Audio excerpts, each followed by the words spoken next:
over time, why blasphemy was so punished or apostasy was punished. And as I try to show in my book, these evolved over time because political authority needed them. It was helpful for an authoritarian caliph of the Umayyad dynasty, for example, one of the early dynasties in Islam, quite corrupt, to declare a critic an apostate and get him killed. So these were basically developed either out of war situations or out of the needs of the political authorities of the time. The problem is some Muslims take these medieval interpretations as things that should be obeyed forever and kept as a part of Islamic law. So distinguishing that what is historical and what is religious, as Turkish scholars call, is, I think, a key to progress in these issues.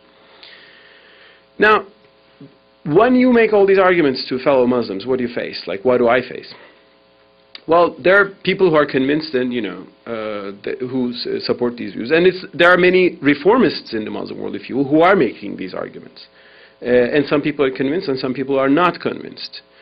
Those who are not convinced have some theological barriers to accepting change. And that is the last thing I want to touch upon here in this talk. What are those theological barriers in Islam which would disallow any rational inquiry and a rational debate on these issues? These things actually, again, I would say 3 topics are important here. And these were the 3 topics in which which was discussed very passionately in the early Islamic community. And they were all resolved for, less liberal outcomes.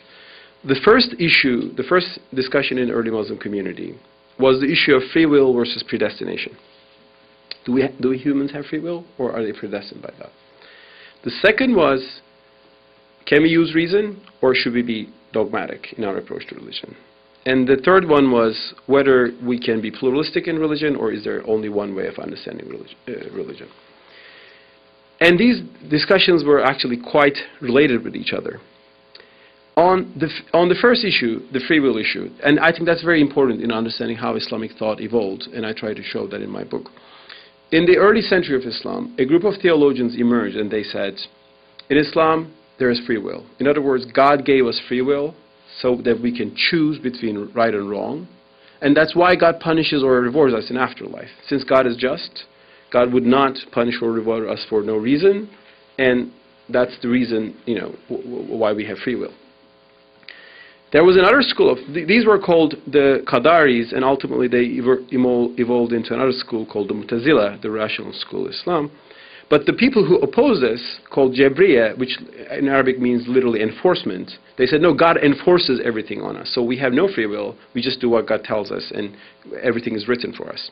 Now, this theological discussion was very, very popular.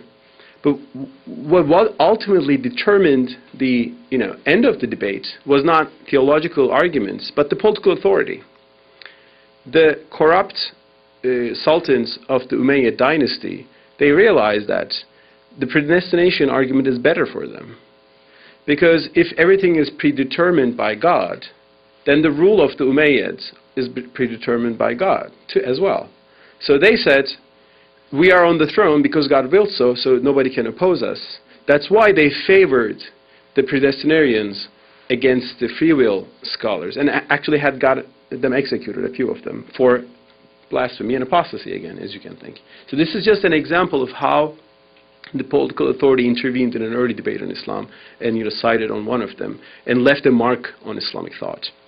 The Islamic mainstream view today is somewhere between. But the more dogmatic schools tend to be more predestinarian, and that's why that's one of the reasons why schools like Wahhabism is quite rigid on many issues.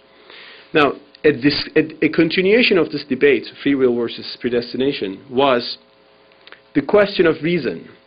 The people who defended free will ultimately became the Mu'tazila school. They evolved into that, and the Mu'tazilites were the people in early Islam who are called generally the rationalists.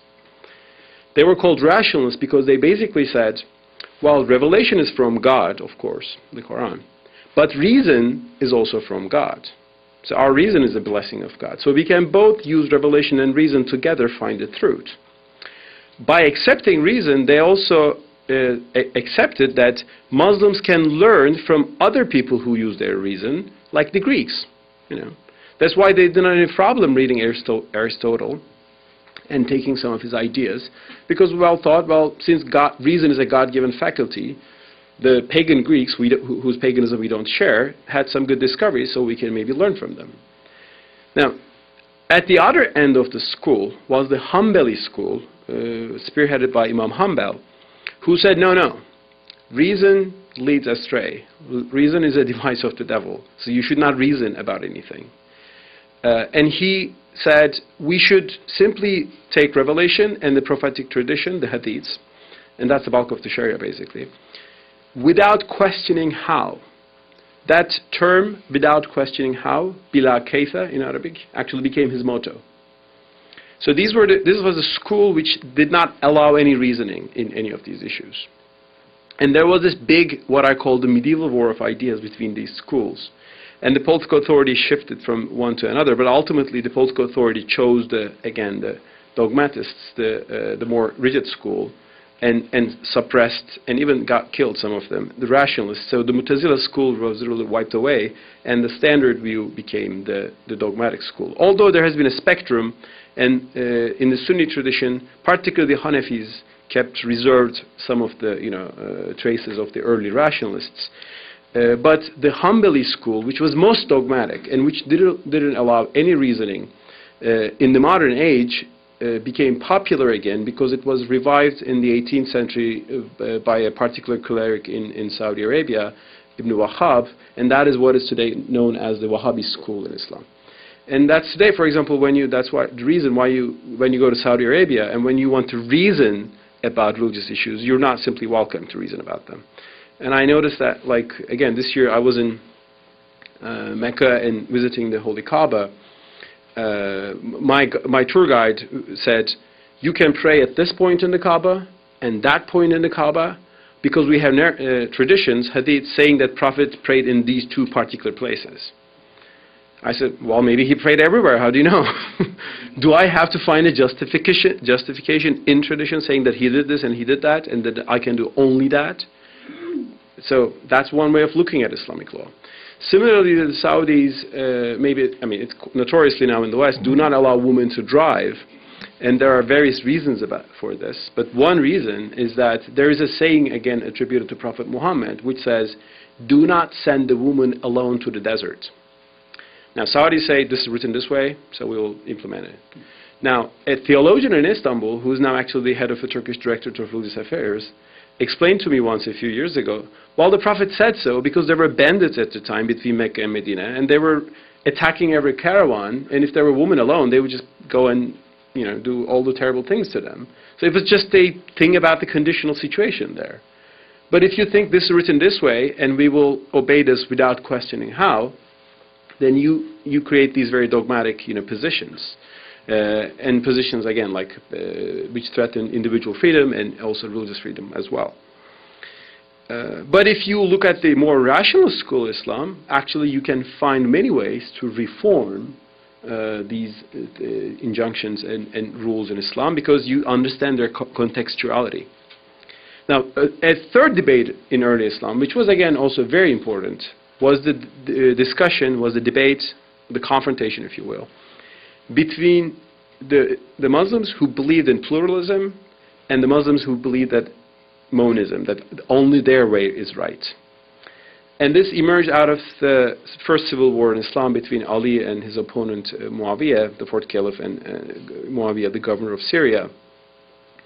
One particular group, a fanatic sect in early Islam called the Kharijites, Khawarij in Arabic, they basically thought, they denounced both parties of the dispute, and they actually even said, only Muslims who think like us are the real Muslims, and all other Muslims are apostates, and they set on killing them.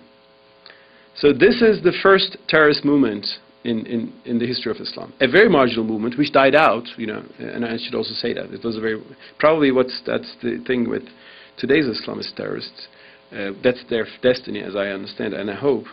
But, still, but they had the idea that only they have exclusive truth and they can, blame other Muslims for apostasy.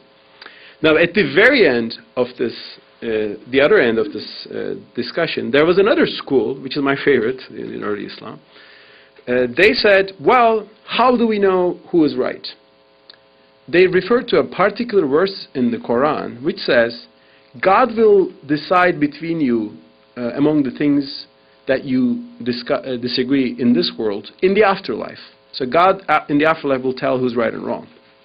They said, since the verse says God will decide all this in the afterlife, let's postpone this who's right and wrong debate to the afterlife.